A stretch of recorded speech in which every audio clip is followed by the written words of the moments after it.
Dale Stringer from Dale's Daily Devotionals, and I'd like to interrupt the gay pride celebration and the Confederate flag controversy to bring you a late-breaking news story. Last night, I actually started out yesterday afternoon. My father-in-law came over for a visit, and he was telling me about the North Star reappearing in the sky. And so he couldn't remember where the article was, so I started digging all Sunday afternoon until I finally came across the article that he was referring to. And actually it's saying that it's actually planetary alignment, and I'll let you read the article. I'll post it down here for you so you can see the article for yourself. But it's talking about the planetary alignment, that the two planets, when they collide, see each other, they appear in the sky to be the North Star. So it was about bedtime, and I was reading this article again and just thinking about it in conjunction with the 4 blood moons, and I'll talk to you about that in just a minute. But then something kind of began to grip me, and I turned to the book of Luke, chapter 21, verse 11, and it says, "And great earthquakes shall be in divers places, famines, pestilence, fearful sights, and great signs shall there be from heaven." Well, in order for Jesus to come back, of course, all of prophecy has to be fulfilled. We have seen more earthquakes happen and all over the place recently than what we have seen historically. I believe that's a great sign showing what's happening. But he said famines and pestilence and fearful sights. I think we're seeing many of those things right now. But the thing that grips me the most is the great signs that there shall be from heaven. We've been talking about the 4 blood moons for quite a while. We've already seen a couple of them, and there's more to come. And in the middle of this, if you haven't seen John Hagee's read John Hagee's book, The 4 Blood Moons, I highly recommend you get it. It's available in the iTunes store and Play Store. Get that book. It is fantastic. I bought it on audiobook, listened to it while I was driving, and kept going rewind because I was in amazement of how these blood moons had actually appeared in the sky near Jewish holy days. Well, now, when all of that was going on, this was the first I had heard. When my father-in-law was telling me about the North Star, it was the first I had heard of it. I thought, why has everybody been silent about it?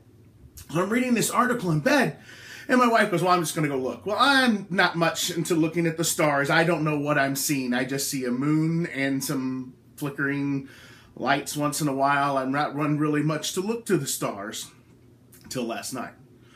My wife stepped out on our back deck, and she hollered, "Dale, you've got to come see this." So I took off running, of course, because, you know, obviously she spotted something that fast. It must be something, because my wife's not much at looking at the stars either. I stepped out on the deck, and the 2 brightest stars I have ever seen in my entire life was lighting up the sky. It was amazing. It was fantastic to look at the beauty of those stars.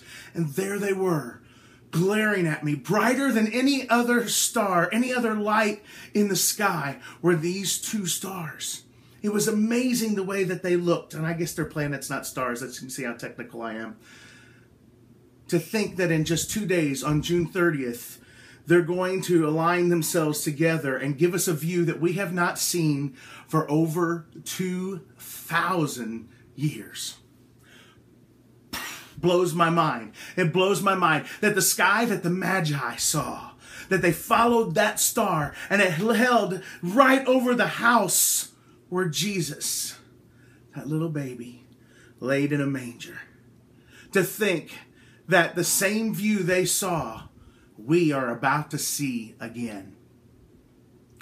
Tears began to well up in my eyes as I stared at those 2 stars, because I know how awesome that God is, and I know this Bible verse that we were just talking about, and I know the amazing God that we serve. And I saw those stars, and I thought to myself, what if Jesus comes back when those 2 stars align again? I'm not telling you that Jesus is coming back on June 30th. In fact, it'd be too easy. It'd be too predictable. And the Bible tells us that no man knows the hour or the day that Jesus Christ returns. But he did say we would know the season.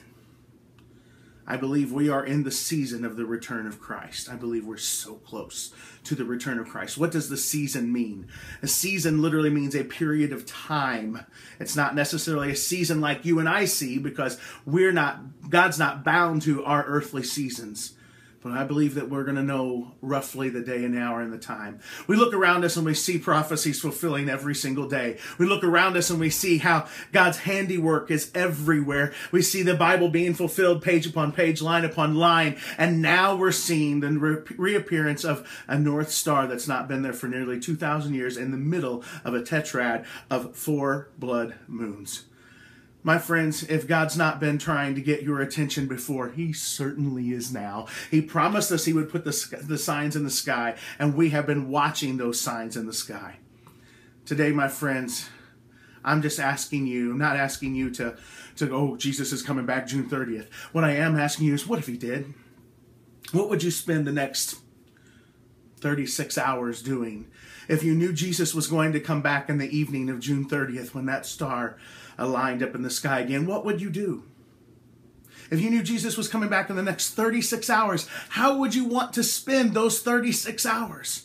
I can tell you, I would want to spend my 36 hours in prayer. I would want to spend it in Bible study, and I would want to spend it in proclaiming the message of Jesus Christ. And so while I know I have to go to work, and I know you have to go to work, I know that I can keep my eyes on the skies because I know Jesus is coming really soon. I'm going to be keeping my eyes on the skies, especially over the next 2 evenings as we watch those planets collide. I have a picture of this I'm going to post here at the end of the devotional today that I took with my iPhone. Please understand the lights are a little fuzzy, but they are the brightest lights.